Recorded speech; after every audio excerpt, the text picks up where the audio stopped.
SJC-12616, Commonwealth v. Javaine Watson. Thank you. Mr. Fishman? Yes, Your Honor. Can you hear me? Yes, we can. May it please the court, Neil Fishman for the defendant appellant Javaine Watson. Your Honor, if this were up on appeal from a wrongful death lawsuit, it's the defendant's view that the court could not sustain the verdict. That's how strong this case is from Mr. Watson's perspective. Viewing the evidence in the light most favorable to the Commonwealth, no rational trier of fact could have found beyond a reasonable doubt that Mr. Watson participated in this shooting with the intent required. Now, with the court's indulgence, I'd like to skip over the participation part and really just rest on my papers on that. Before you do that, could you just walk us through the car, what he did with the car, and the facts in the light most favorable? I had real trouble following the description of how he drove that particular car and what he did and the blocking of somebody. Can you describe again, in the light most favorable to the Commonwealth, what it is he was doing? Well, Your Honor, what it is he's alleged to be doing. So, assuming he's behind the wheel.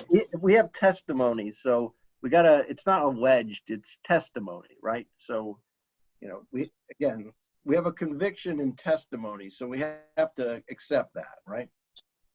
Well, Your Honor, I just to grapple with that for a second, there is no testimony that he's behind the wheel of the car. Now, of course, the Commonwealth says you can fairly infer that he's behind the wheel of the car at that time. Can you fairly infer it from the fact that his girlfriend rented the car the day before from Avis, that his fingerprints are on the front and back driver's side, that his cell phone's in the car, that the keys to his Lexus are in the car, that the 3 other individuals that he was with at the bar in the light most favorable to the Commonwealth were in the car with him? Can any of those be used as inferences that he was in the car? Those are all fair and reasonable inferences that he's in the car at some point. But from Mr. Watson's perspective, they don't prove that they would not be sufficient to allow a rational trier of fact to conclude beyond a reasonable doubt that he was behind the wheel of the car at the time of the homicide. But as I started out here today, I just want to stress that that is not, although it is a strong leg, that a strong part of this argument, the strongest part of Mr. Watson's argument for the argument that this court has no option, zero option, but to reverse the murder conviction and throw out the murder indictment, is there's pretty much close to zero proof that Mr. Watson intended to be part of a plan to shoot and kill Mr. McCubbin.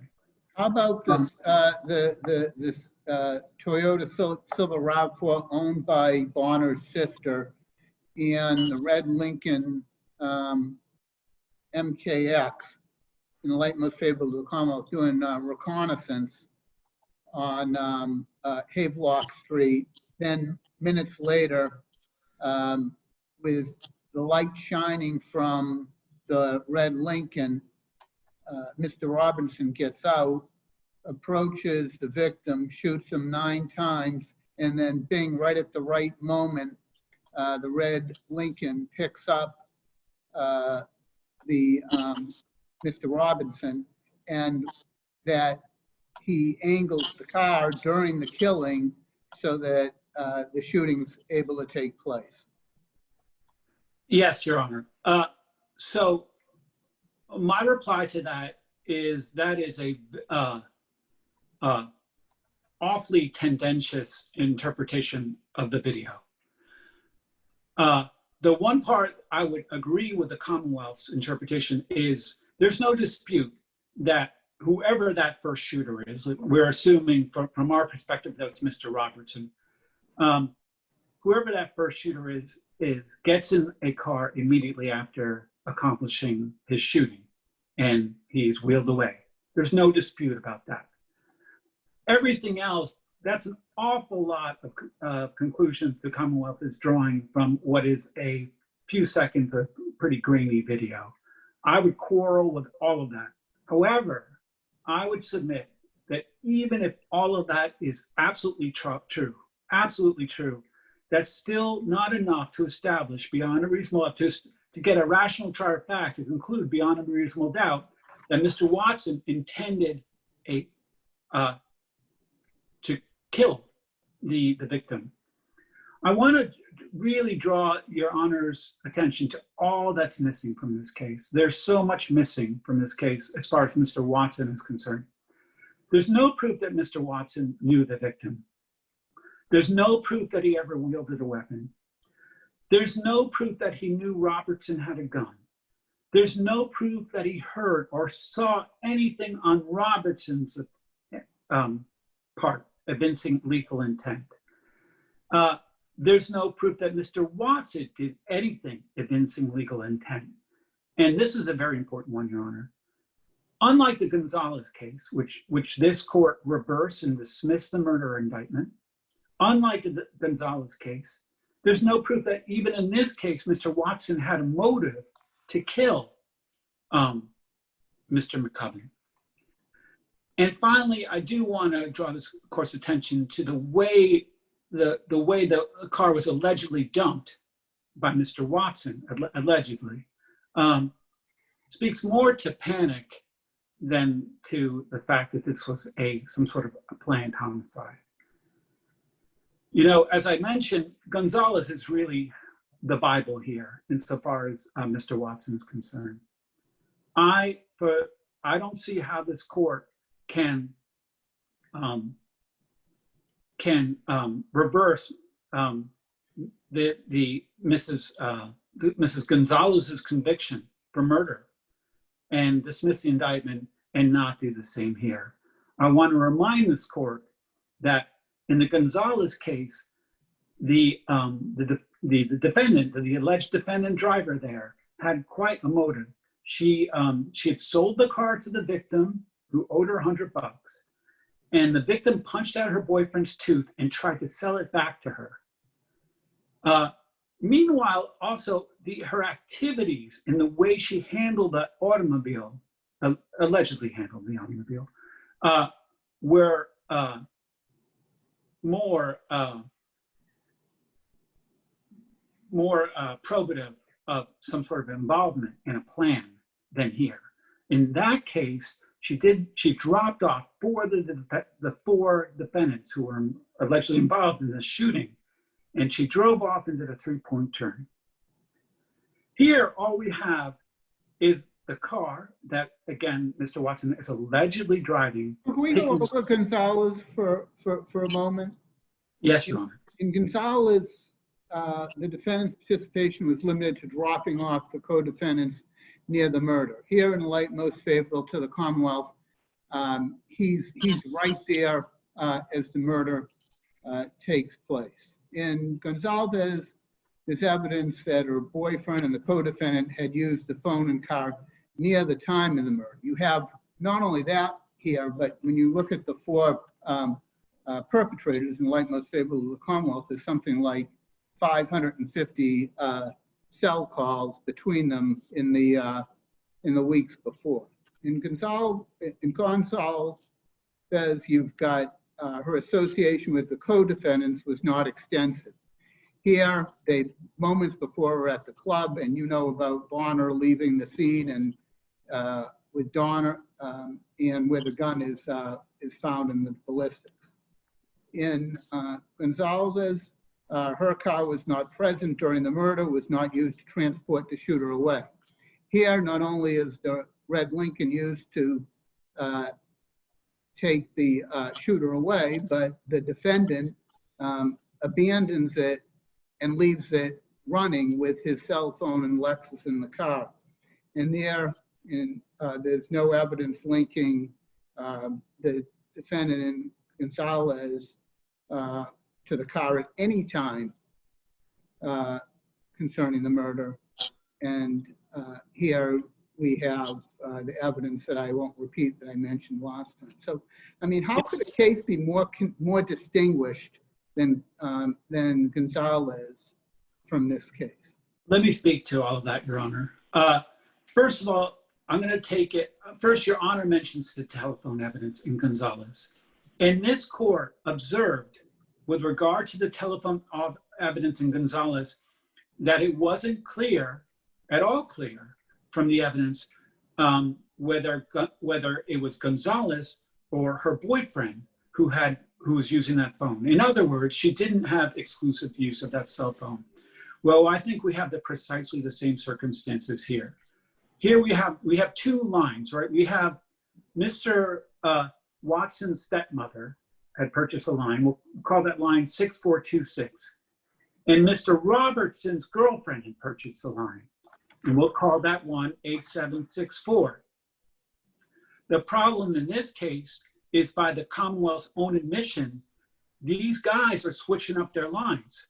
In fact, Mr. Watson is conducting his alleged affair with Amoroso on the 8764 line, Mr. Robertson's line.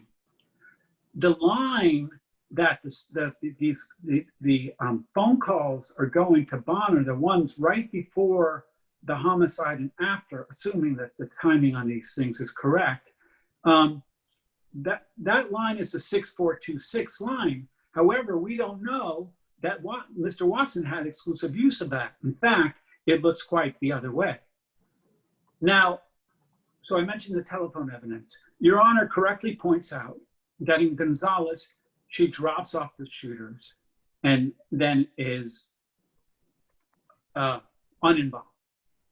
Here, so in other words, in Gonzalez, it's before the homicide. Here, it's after the homicide. And that's why, arguably, it was fair, at least to bring a prosecution for accessory after the fact. But that is also why it was unfair and wrong for a variety of ways spelled out in the appellant's brief to have these two charges brought together. Okay, but you agree there's sufficient evidence on accessory after the fact? No, I do not, Your Honor, because as I point out in the brief, there are a number of problems with that. One is we don't know. It's unclear to me that whether a rational trier of fact could have concluded beyond a reasonable doubt that, assuming Mr. Watson is behind the wheel again, this is a big if, that he knew a felony had just occurred. There was a number of reasons why that might not be. And the other thing is that there's insufficient proof that Mr. Watson assisted Mr. Robertson with the intent that Mr. Robertson avoid or escape detention, arrest, trial, or Mr. punishment. Fishman, is it fair to characterize this in the light most favorable to the government as an ambush? Oh, this is horrific. I don't know what word you use. No, could you answer that question? Was it an ambush? I don't know what the word means. It is. I think you do. I mean, so did they ambush this victim? And then the question is, if you have a getaway driver who's present during the ambush and then picks the assailants up and drives them away, doesn't that lead to murder liability? So which is different than Gonzalez. So I guess that's the larger point I'm trying to make. I'll engage that, Your Honor, because let's assume, I don't know, ambush, I'll call it an ambush, but Your Honor used the magic word, which is present. And as Your Honor is well aware, mere presence at the scene of a crime for purposes of proving a joint venture is insufficient.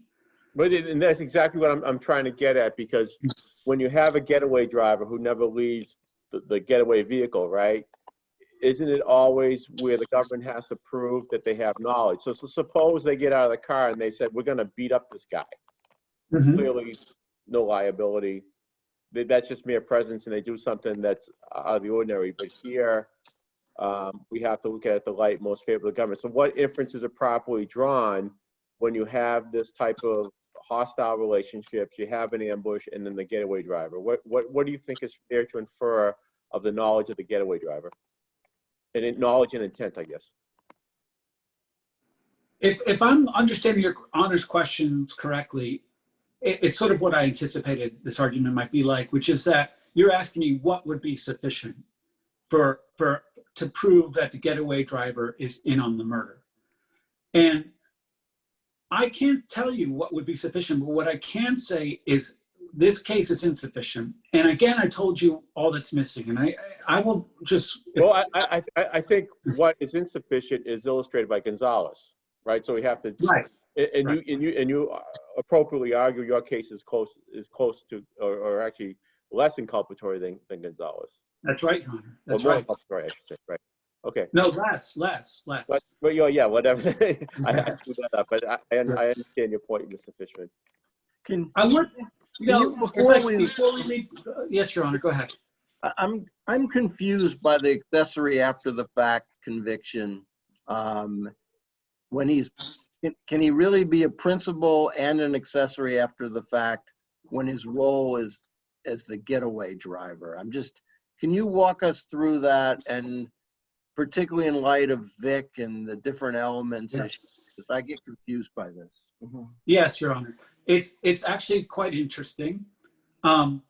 So as Your Honor is well aware, under the Vic analysis, you just go by the elements.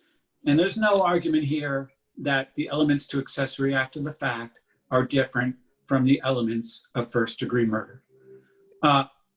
However, there's other case law from this court that says under certain circumstances, we let that alone, and we actually get to the reality of what's going on. And the reality of what's going on is that the defendant was tried for joint venture murder for his alleged role as the getaway driver. Those words are in the Commonwealth's papers and certainly in the they're a trial. And that's precisely the same conduct he was tried for accessory after the fact. What's interesting there is, as Your Honor, it's a point of logic, I suppose, but also of case law, that you cannot be the principal and the accessory after the fact. You can't be an accessory to yourself. Well, Zanetti kind of punched through all that and said, with joint venture, we don't really care about accessory or principal. Excuse me, we don't care about whether you're the aider or abettor or you're the principal. It's all the same for the purposes of joint venture. You are a joint venture. You are involved in a group plan.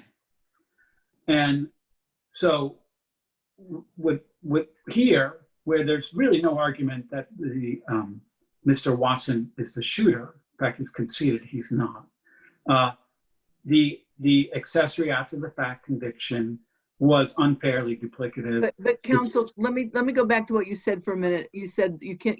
I understand the point about not being a principal and an accomplice to your own crime, but isn't there a distinction between accessory before the fact and this kind of accessory after the fact that's made in the case law? I'm not saying this is a proper conviction. I'm just saying I see a distinction in the case law between after the fact and those before the fact that's been identified. So it kind of moves us into a different category. Well, all I would say, Your Honor, is, and I think Your Honor may be where I am, is that with this case, to try this man with basically the same crime, the accessory after the fact and the murder, the only difference is the accessory after the fact, it would be a lesser included crime because there's no intent to kill that's required for conviction of accessory after the fact. But with regard to joint venture murder, Right. so long as, yeah. No, just so, because I guess what you're saying also is that with joint venture, one of the things we look to identify a joint venture is whether there's assistance afterwards. Sometimes that factors in to the whole calculus of assessing a joint venture. Is that right? Absolutely, Your Honor. And not only that, that was the Commonwealth's theory of the case against my client, that he was the getaway driver. So we're really, in this instance, looking at evidence that's supporting two different kinds of crimes, but it's, but the elements are different. So I understand your argument, I think, and I see the trouble in it, in the issue. I'm not sure how it resolves legally, but where would you say there's any distinction in how the jury was instructed in terms of the evidence, or what would count as a joint piece of evidence that would go to the joint venture after the shooting versus evidence that would go to accessory after the fact? Yes. So in the case law, it says that when you have a situation like this, the jury should be instructed that the accessory after the fact conviction must rest on separate and distinct acts. In this case, the jury was not instructed like that. I don't think there's any dispute about that. Can I ask you, I'm sorry, had you finished your answer? I had, Your Honor, yes. You had. Could I ask you before you leave about the jury question during deliberations, where the jury asks whether the joint venturers can have different theories? Yes. So as it relates to deliberate premeditation, your view is one can't have deliberate premeditation and one can't. They both have to have the shared intent for deliberate premeditation, right? Yeah, just to simplify that, Your Honor, it's that when you have a joint venture prosecution, you have to prove joint venture. And there cannot be a joint venture where your crimes have different elements. Right. So I understand your point about deliberate premeditation.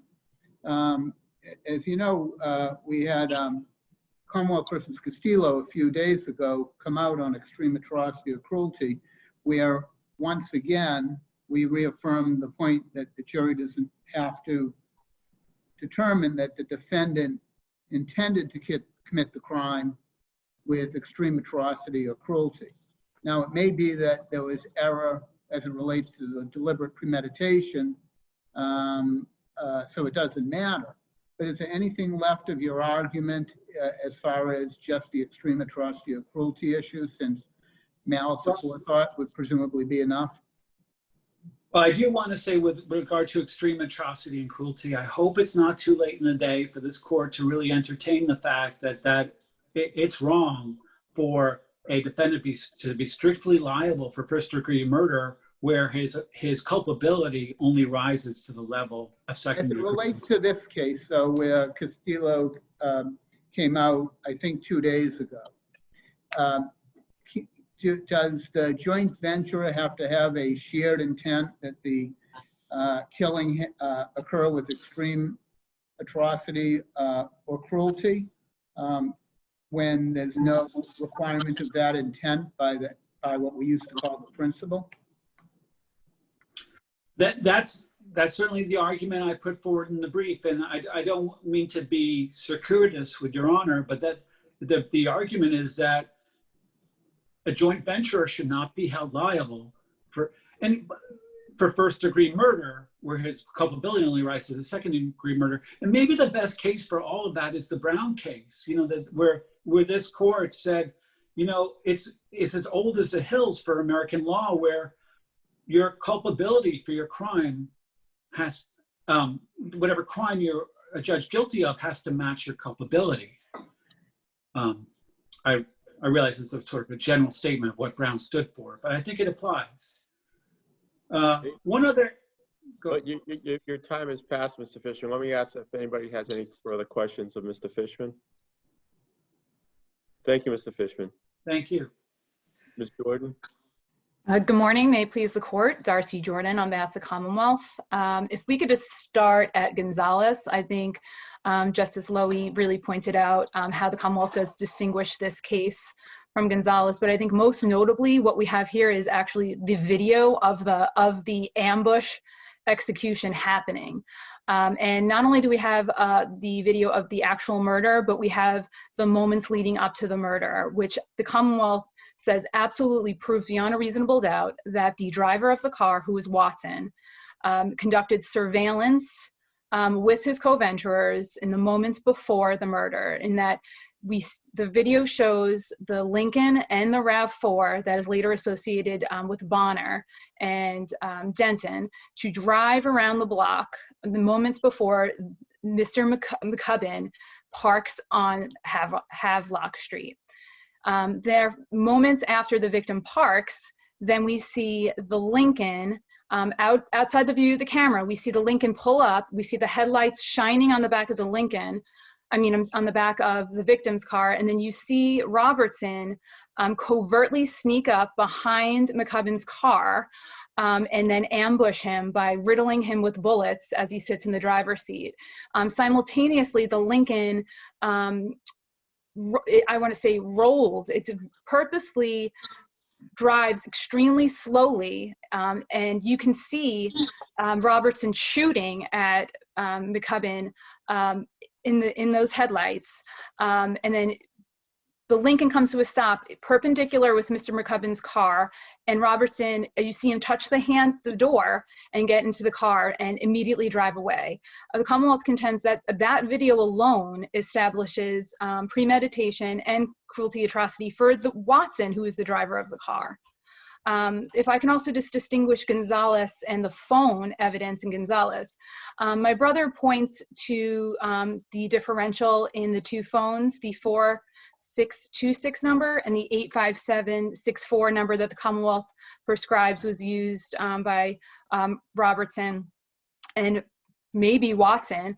But the meaningful evidence in this case, contra to Gonzalez, is that when we're looking at the phone evidence here, it's that the phone that was in the Lincoln immediately after the murder. So that's the meaningful phone when we're looking at Gonzalez. And the phone evidence in Gonzalez was really toward participation, not intent. So here we have a phone in the immediate moments after the murder in a vehicle that is abruptly left next to the personal items, or I should say the personal car key of Watson with his fingerprints on the gear shift immediately next to it. So that alone distinguishes this factual circumstance from Gonzalez. The Commonwealth contends that this evidence— 426 that's in the Lincoln? That's right, 426. That's the phone number that is only associated with Watson. There's no other person that's associated with that phone. If I can also turn to the intent evidence, I think Justice Gaziano was talking about, is this an ambush? And I would suggest absolutely this was an ambush. The way that Robertson covertly comes up behind the car and the fact that Watson's waiting in that car only suggests an ambush with a weapon. This isn't a setup for a fist fight or some kind of mutual combat. This is a setup for a execution style where the victim is riddled with bullets from his torso through his legs. And that would, I think, the Commonwealth contends, again, supports both the premeditation. What's the evidence he knew that his Confederates were armed? Well, I think that goes to it. This kind of idea of dropping off somebody in a way that would allow for a secret attack wouldn't be consistent with use of without a weapon. That would be unreasonable and make no sense for Watson to drop off his co-venturer and allow for that kind of immediate combat. There would be no reason for him. What about if you know that Denton and Bonner are moments away with, and they're coming to finish the job?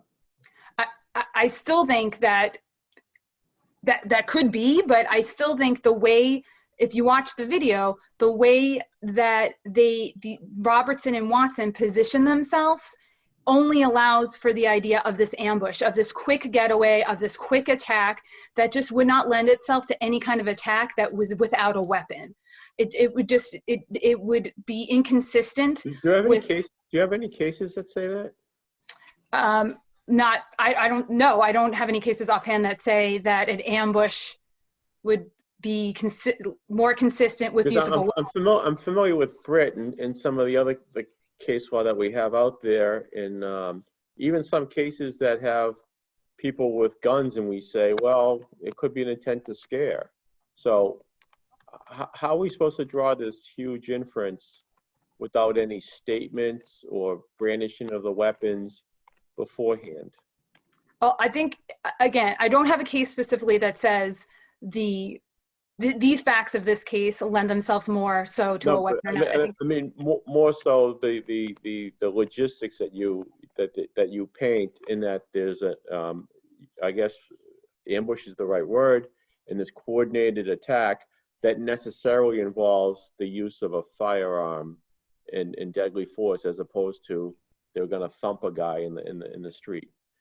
I can't answer that I have a case that exactly says that. I think I can only argue the facts here only suggest an attack by use of a weapon, that any kind of idea of any other kind of attack would not be congruous with the actual evidence. And the fact of the matter is that beforehand, the 4 co-venturers are all coordinating and pre-planning.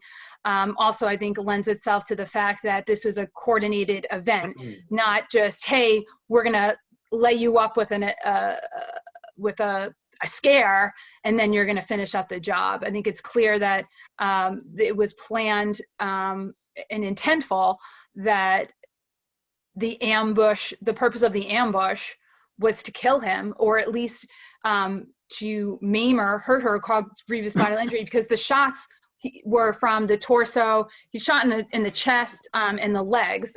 Robertson's shot was not in the head, but that's after he gets out of the vehicle. So right.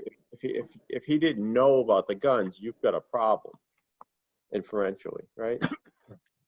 If Watson didn't know, I mean, again, Your Honor already pointed to Brit, that stands for the fact that, possession of a firearm is not an element to murder. And I can only go back to the factual circumstance of this case to say that it's inferentially reasonable based on how these Robertson and Watson, how they conducted themselves in the motor vehicle and the surveillance, only lends itself to an attack with use of a weapon, and in this case. If I can turn to the accessory. Can you address the accessory after the fact issue? I find it extremely confusing that, and I understand, Vic, we got different elements. That's not the issue, but the whole thing is he's the getaway driver here, and part of the whole planning and your whole theme. And then we've also got him convicted of accessory after the fact, which means he wasn't an accessory during the crime, right? So Sure. I get confused by this. Sure. I think that's understandable, given the factual overlay of both charges. I think the Commonwealth's contention is really, at the end of the day, if this court finds sufficient evidence of the murder, I think we think it makes sense that in these particular factual circumstance that that the accessory after the fact would fall away, because in this case. So you're okay, because that's quite different from what you're doing in the brief. So well, I think you're conceding that we shouldn't affirm both convictions here.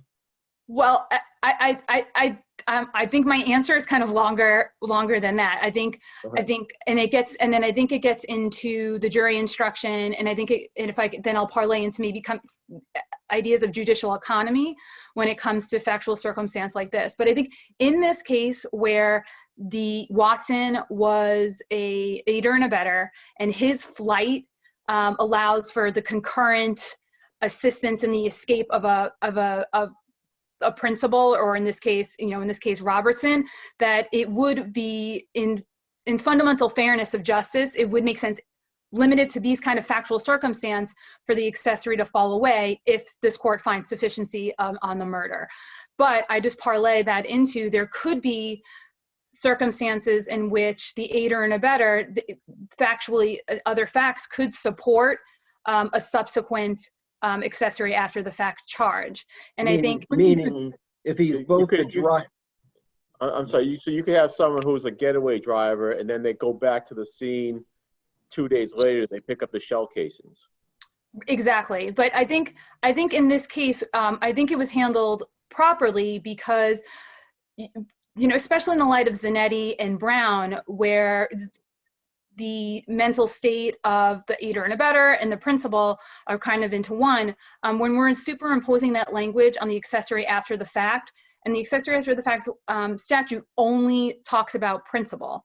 So when we look at it this way, if the Commonwealth is charging both of those as a joint venture and accessory after the fact, and based on the same facts or similar facts, and it's really a question of intent, both of those charges should go to the jury, allow the jury to make a finding on both, and then allow for a reviewing appellate court to then look at the case. Because if sufficiency of the substantive crime, in this case murder, is later found insufficient by reviewing court, then the fallback could be accessory after the fact, and would allow the reviewing court to either remand the accessory after the fact for resentencing or allow for that conviction and sentence to stay. Jordan, I guess you're saying that it's like either the larceny or the receiving stolen property, which by way of analogy. But I've read the judge's instructions. Isn't the challenge here that she doesn't come right out and say that if he's a joint venture or an accessory, and we use aider and abettor for the language now because of Zanetti, such that he would be guilty of murder, then the jury has to be instructed that he has to have an intent before the murder to help him escape. Not only does he have to share the intent for the murder, but that he's beforehand intends to help him escape. Whereas if it's the accessory after the fact, that the intent to escape is formulated after the defendant knows that there's been a murder and that the judge did not make that fine distinction. I think that the judge did make that fine distinction. I think the temporal limitations that you just described are in the language of the jury instruction. I think what my brother is asking in his brief is to say that the jury should have been instructed, if you find him guilty of murder, then you cannot reach the accessory after the fact. And I think the Commonwealth's position is that no, those two charges can be factually consistent, but again, lending itself to a later determination by reviewing court of what should happen in fairness. And can he be sentenced for both? Again, I think that factually is different, but I think, yes, you can be sentenced for both, but, and I think that's supported by. What you were describing before is more like what we've said in possession of ammunition and possession of a loaded gun. You can be convicted of both, but you can only be sentenced of one of those. And I think that structure of the statute is different than it is when we are applying it to the cases here. I think they're clearly different elements.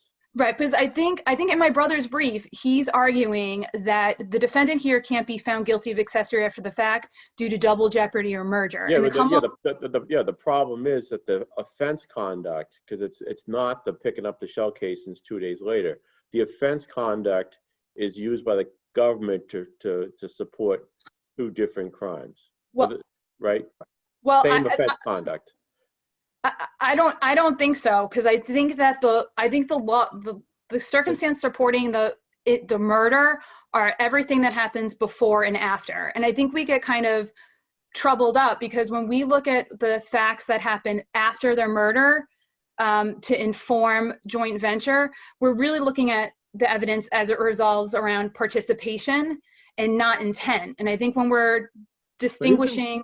Isn't So it the murder is when he drives there. The accessory is when he drives away. Right. And I think, as I said, as I started this part of the argument, that in But this that, case, that can't be right, because you pointed out how important it is in Gonzalez that they pick up as well as drop off, you Right. know.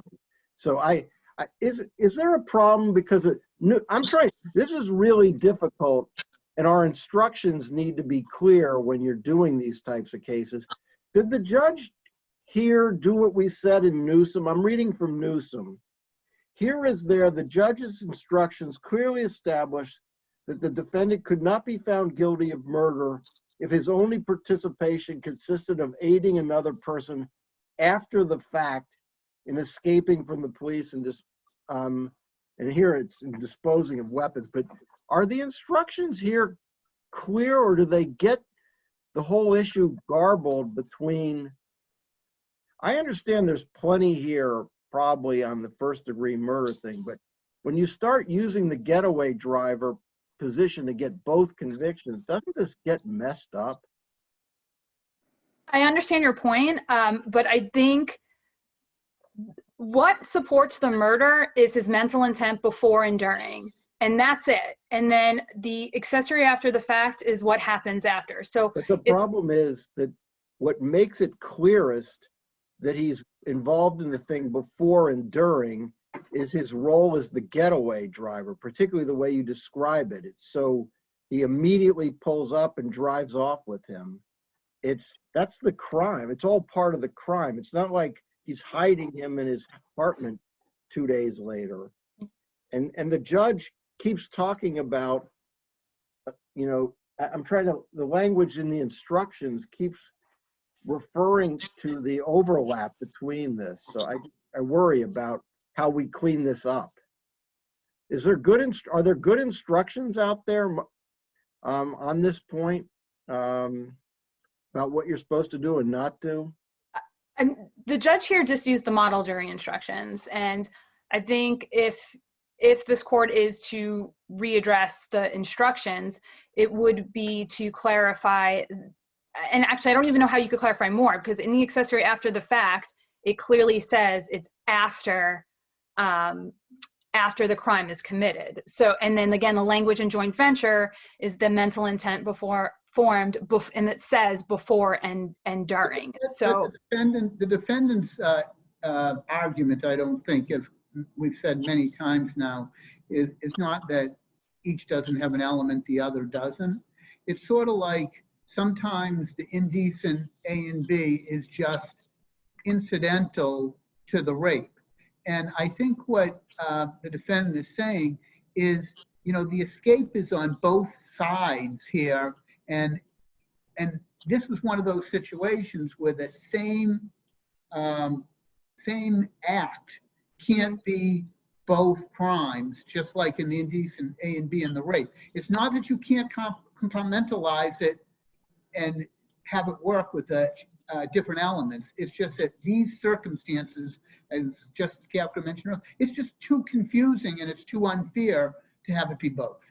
And the Commonwealth acknowledges that. And I think if this court is to hold that, it would be a limited holding where, in this case, Watson, as he was escaping the crime he committed, concurrently he allowed in the escape of his co-venturer. But I think the Commonwealth's point is that these two crimes do not merge, that they don't offend double jeopardy, and nor would a sentence on both be always contrary to justice. But in this case, it might just be the fundamental fairness basically hatch, out, if you will, in this case. But I don't think my brother, again, contends it's merger, it's double jeopardy, and the Commonwealth just doesn't think those are sound legal arguments. You made your argument just before we lose you, because we're almost out of time. What about the jury question during deliberations? I think the judge, the instruction was very clear, the original instructions, where the judge talked about first degree murder having multiple theories. And I think the juror's question went right back to that instruction. Does each defendant have to have the same theory supporting their conviction? And so I think it really made sense the way the judge answered it, and that of course we could have a joint venturer found guilty unanimously of, for example, premeditation, and the other joint venturer found guilty of extreme atrocity, so long as malice aforethought was supporting both of those convictions. But you agree that if the theory is deliberate premeditation, you can't have the jury come back and say, okay, well, I'm going to use the old Frisonetti words. The joint venturer had a mental state of malice aforethought. You don't have to intend extreme atrocity or cruelty. And the principal had a mental state of deliberate premeditation. You couldn't have. Could you have a joint venture there? I think you can. I think so long as there's malice aforethought, I don't think the theory matters of the joint venturers. You have so to long have a shared mental state, and it takes an additional shared mental state for deliberate premeditation.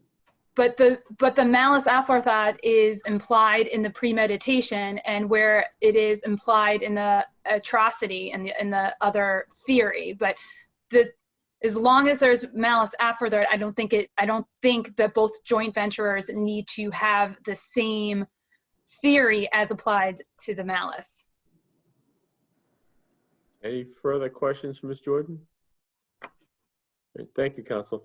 Thank you.